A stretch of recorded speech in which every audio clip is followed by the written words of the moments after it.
Hello. I wanted to give you guys some updates about my husband. I know there's quite a few that were asking how he's doing since he's been discharged at home since I think it was Friday of last week. I think it was Friday that he came home, if I recall.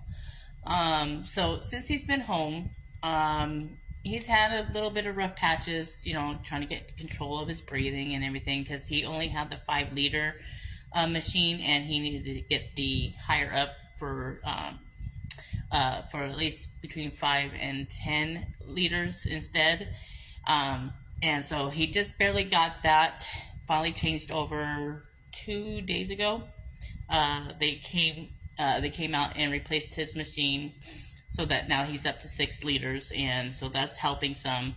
Of course, his side commode, and to make it easier when he has to go to the restroom instead of trying to go all the way to the bathroom, which has been a struggle for him.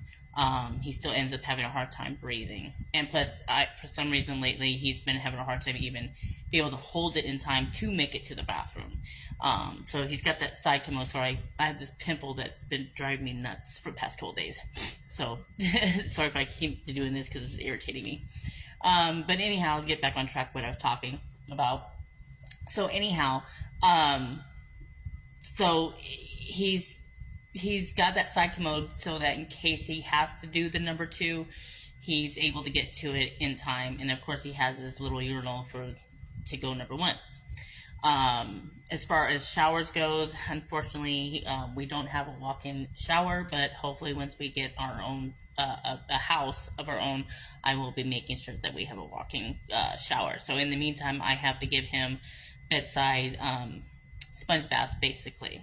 Unfortunately, he did get a bad rash in that area since he was in the hospital, so I've been having to medicate that for him to help him out, because it's been hard for him to kind of sit up because it's so sore down there because of the rash he got being in the hospital, because he was stuck on a diaper and things like that there at the hospital. So so we're dealing with that, and but he's still having troubles of moving around without being without having to struggle for air. But the nurse came out. They did have a home health nurse that is covered by his insurance, came out and assessed him, and that visit went quite well.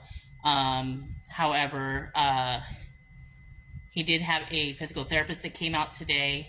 Unfortunately, the physical therapist can't really do much with him because they noticed that just him trying to sit up, his oxygen level went down. I mean, went way low, like in the 70 range, between 60 and 70 range. And then when he would lay back down, it would go up maybe to 80, but they said that he would have to be at least at an 85 percentile range to even, and that's being real low for them to do anything with him. So he barely even moves, and he's having issues of keeping the air and him being able to breathe. So he's having some issues there. Now, I did have a weird thing that happened last night, and I asked the physical therapist about what I saw. So last night, because I get woken up really easily. Any little noise wakes me up, and I think he might have accidentally hit me in his sleep, just barely tap. So woke me up, and I looked, and what was kind of creepy and kind of scary is that his eyes were open just a little bit, but then what I could see is his eyes were like to the back of his head, and he was doing this with his hands, kept twitching, but his eyes was going back to his back. So I touched his face and said, baby, honey, wake up. So I thought maybe he was dreaming or something, and he was still doing that, like his eyes back ahead doing that, and continuing shaking his hand. And then finally he kind of stopped, and he was like, and they go back to sleep. But I was making sure he was still breathing, but he was breathing, which was good. It's just I was concerned about this, so I thought, well, maybe he's just dreaming. Okay, because I've never, out of the 11 years that we've been together and married, I've never seen that happen. And then, I kind of couldn't go back to sleep right away because I kept watching him. And then next thing you know, he did it again. His eyes barely open, and you can see the back of his eyes going to the back of his head, and he started doing the shaking of his hand constantly like this. His whole body wasn't shaking, but just his hand. So I got concerned about it, and I, once again, was touching his face to kind of stimulate him to try to wake him up, and he stopped what he was doing and stopped doing that, and then he went back to sleep. Well, then finally he went back to sleep without doing that anymore. So this morning when PT came in, I told them about what I saw, and the thing that she said that, well, it sounds to me that my husband may have had a seizure. I said, but isn't a seizure a full body thing going on? And she said, no, not necessarily. She said sometimes there's the silent ones that are the most dangerous ones. But then, but what he did could have been a sign of a seizure, and it might be because he wasn't getting enough oxygen to his brain, which could have been causing that. I said, great. So what do we need to do if I see that again? And she says, well, that's when I need to call an ambulance, 911. And because that just means that he's not getting oxygen to his brain, and that could be dangerous. So it kind of freaks me out. So it's gonna be a rough few nights because I'm gonna have to keep an eye on him. But if it does happen again, my husband doesn't want to go to Advent because he just feels like all they did is just babysit him. He really didn't, help much. And then we just found out that the respiratory therapist is not covered by his insurance for the home health. So I was like, that's the main one that we need. That doesn't make any sense. I mean, they'll cover for PT, they'll cover for the nurse to come out, but they're not going to cover for the respiratory therapist when that's the main one that needs to be coming to see him.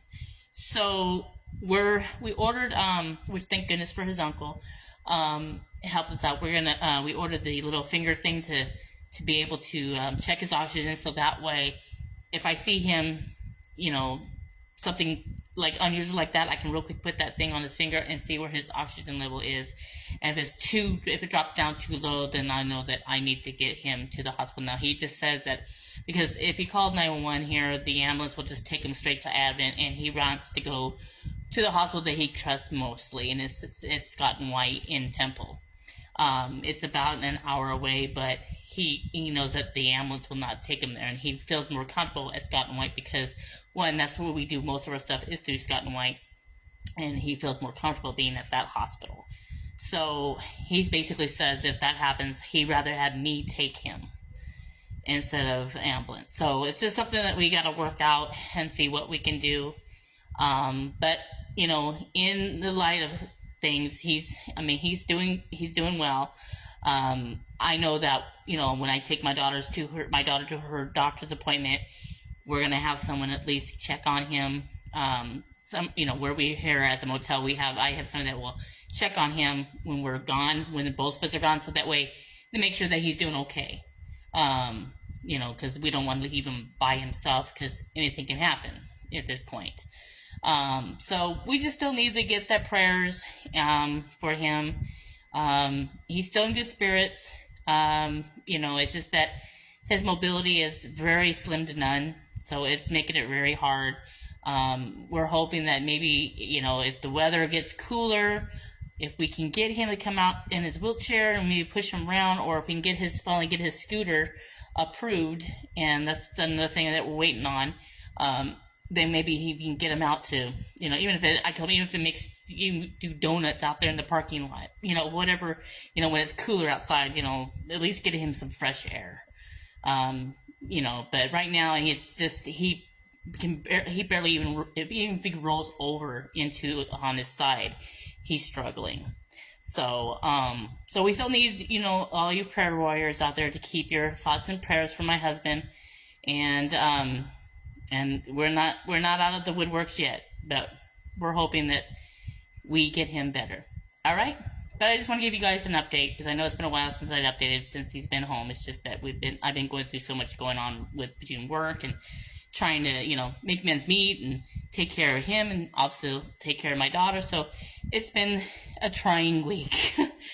But I just want to say thank you to all those that have been praying for him and thinking about us. All right, so I'll keep you guys posted.